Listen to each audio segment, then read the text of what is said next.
Thank you very much for the overview and the tributes to those who are involved in digital storytelling.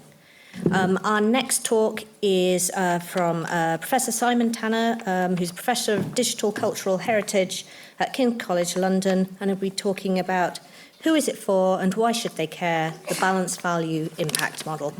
Thank you very much.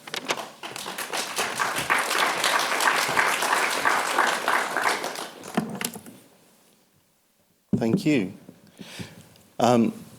It's slightly unnerving because the lights are in my eyes and I can only look at my slides by looking up. So I'll have a little bit of a note here in front of me to help me with this.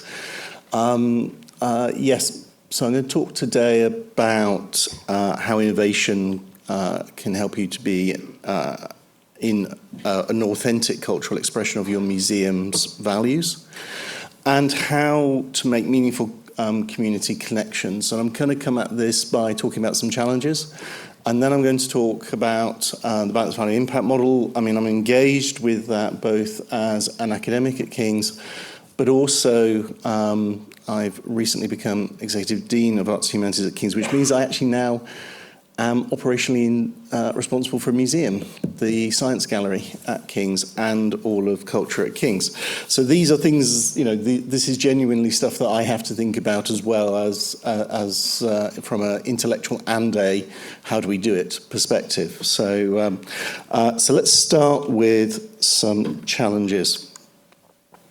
So generative AI is here. Creating new content with high levels of sophistication is now possible. We can generate images and video from text prompts. We can even generate audio for those things, and generating three-dimensional worlds from that AI video is now also feasible. So it's arguable that all this AI-generated content might make other kinds of creativity redundant. It might think that this is a digital content threat to museums, and the risk to future museum visits and engagement. However, there is research that is demonstrating the deep resonance that real objects and art has upon the human brain, as shown here in the Moritz House, with an emotional response 10 times greater when looking at real art than that produced by looking at copies. So visitors value authentic art and collections. We should avoid the superficial bright lights of technology, and if they don't align with our values or strategic objectives. So it's about understanding what our audiences need, and it's about understanding how we can meet those needs without just throwing ourselves at technologies and saying that will solve our problems of engagement. Another perceived threat to museum visits are the immersive entertainments based on room-sized artistic projections of a great artist's work, or virtual reality visualizations that create new journeys through their life and work. Visitors are certainly entertained, and they are engaged in new ways. Yet, research on visitors' motivations show a more nuanced story, and one that we might learn from. This research is shared with thanks to my research colleague, Ji Yi, at King's, whose PhD I supervise. She's here in the audience. Because of the lights, I have no idea where in the audience you are. But please go and find her and talk to her, because her research is genuinely so exciting. So what her investigations have shown here in this one slide, which I've been able to borrow with her permission, is the different motivations of traditional blockbuster, on your left, and immersive exhibition visitors in many countries. Shown here are the clusters which exceed 25% occurrence. We see that the main significant differences are the motivations for entertainment and for curiosity. Learning has actually dropped below 25% in the immersive, and is certainly a major influencer for traditional exhibitions, as is cultural enrichment. So the lesson I take from this research is the importance of stimulating curiosity and interest in the potential audience, rather than which specific technology we might use to achieve that. So we need to start asking more why questions, and I think all of the speakers today have been really good at picking this up. But what I'm going to say is that There's something which I have referred to as the digital death spiral, which if you hear your chief executive using these phrases, you know that you're in trouble. You know, who knows how much it will cost, but digital is bound to be wonderful. Planning, that's so 20th century. Let's just be agile. Because our competition, Google, my peers, the person I play golf with are doing it. And unfortunately, because if we build it, they will definitely come. Now, we had a presentation this morning which said if we built it, they came. That was because you could see all the work that they'd done. They didn't just say, well, obviously, if we build this in digital, it will come. They put a massive amount of work into making it a reality of understanding their audiences. But we've had a real sector. If you're as old as I am, you know, looking at this from a sort of 30-year perspective, there's a massive amount of digital stuff that's been built. The audience didn't come, and no one has used it. And we also have to, engage with the realities of how many apps are being released every week and how many of those are still being used 6 months later. This is not a museum-specific problem. So we need to ask why. Why do we make the choices we make? How do these define the values driving our strategy? Which values drive our purpose? And how does digital fit into this? And alongside those why questions are who cares questions. Why do our stakeholders come to us? Why do they care about what we do? What do they need? And how about those who don't care? Should they? And if so, how do we engage them? So an effective way to think about this holistically is to consider it as an ecosystem made up of interlinking and interdependent parts. Understanding these connections and also the dependencies can help to unlock ideas and understand barriers to overcome. Now, I'm just noticing that I'm going quite quick. I'm zooming through slides here. All my slides are available to download. I put a post on X, on Blue Sky, and on LinkedIn. So please just download these slides. They are yours to reuse if you wish to. So a quick example from the US National Gallery of Art. I worked with them on rebuilding and rethinking their digital strategy between 2019 and 2020. They have a very large digital media activity supporting many diverse types of exciting programs. They felt that their digital presence was not reaching the national audience that they expected. If you are called the National Gallery of Art, you need to be able to demonstrate that you are a national gallery, not just one that exists for visitors to Washington.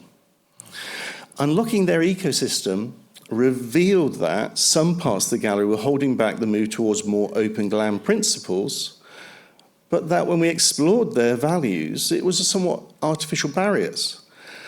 And once we got a joint understanding of the strategic value of prioritizing different forms of outreach, we were able to realize change. And so the NGA decided to go where their stakeholders were, rather than expecting them to always come to their website or location. By opening up their digital collection through a Creative Commons Zero license, they became accessible to Wikimedia. A CC Zero license means that the image or records are freely available for use without restriction or for any purpose. And as this slide shows, by 2021, Wikimedia had placed NGA images in approximately 1,300 Wikipedia articles, resulting in over 6 million monthly views and content in over 60 different languages. By going to where their audience was, they achieved orders of magnitude more than they could on their own. So let me introduce my balanced value impact model, the BVI model. The bvimodel.org webpage is there. Everything's free. There's templates, there's case studies, there's links out to other materials, links out to my book, which explains things in more detail. But the purpose of the BVI model is a structured way to achieve a values and evidence-based strategy. Because digital sits with innovation and strategy, but is not the entirety of it. Embracing people's knowledge and people's creativity is the key to user engagement and serious involvement in doable activities. So the BVI model is a stepping stone for thinking and for creating, for seating the digital within the larger strategic forces and for moving beyond blunt user metrics. Sorry, as people are retweeting, it's covering up my screen. The notifications go boom, boom, boom. It should also simplify choosing between the varied routes to impact, as shown here, and to help you select your strategic goals, focusing those through value lenses. This will simplify those choices and structure the evidence to your needs. This is a very versatile model. We're currently using it at King's in our work with Age UK, where we're helping them to measure the impact of their activities from a climate change and environmental sustainability perspective. So you can use the model in a lot of very different ways by sort of slotting in different value lenses. But it was originally designed for you. So we'll focus on that today. Here you can see I have pre-selected modes of digital value or value lenses that might help to focus attention. Utility, to measure usefulness. Education, to assess the change in learning experience. Community, to describe how groups will come together and be engaged. Existence and/or prestige, to express the pride or appreciation generated. And inheritance legacy, to express the passing of culture, understanding or practice between the generations.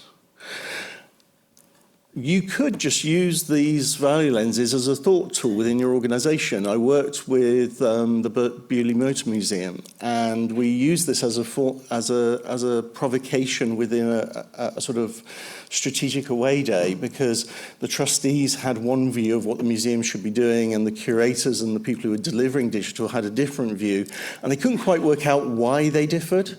And actually engaging with these values and seeing how they all ranked them enabled them to sort of come together and say, yeah, we all agree on one thing, we're all about education, but then we don't agree.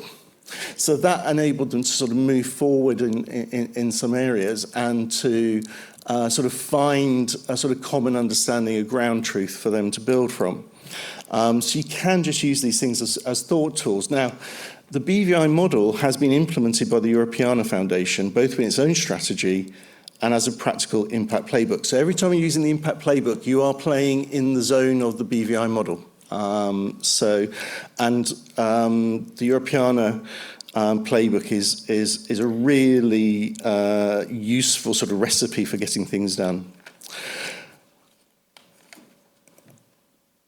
I'm going to assume you know who Europeana are. So in this example, I'm going to illustrate how the value lenses were first used in considering the impact of the Europeana's 14 to 18 World War I digital collections. Looking through the utility lenses, this was enabled both statistical and narrative means to assess users' feelings about how useful the service was to them and how they valued it.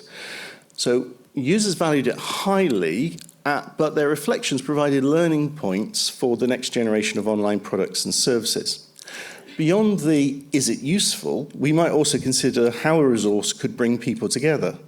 Asking questions that focused on increased awareness and understanding, sense of connection, and even individual sense of identity is important to understand if we want to prioritise being authentic to cultural expression and to making meaningful community connections. So in summary, the reward for a purposefully driven digital strategy that fits within the overall strategic foci and values of the museum is that it can be measured, that neatly packaged evidence is more accessible and possible to achieve, and therefore useful to guide future decision-making. More so, the evidence is more likely to match up to whatever national or regional or international framework that your organisation is being measured against. And therefore, you can make a better claim for your value and benefit to your community, whether that's the UN Sustainable Development Goals or anything else. Thank you very much.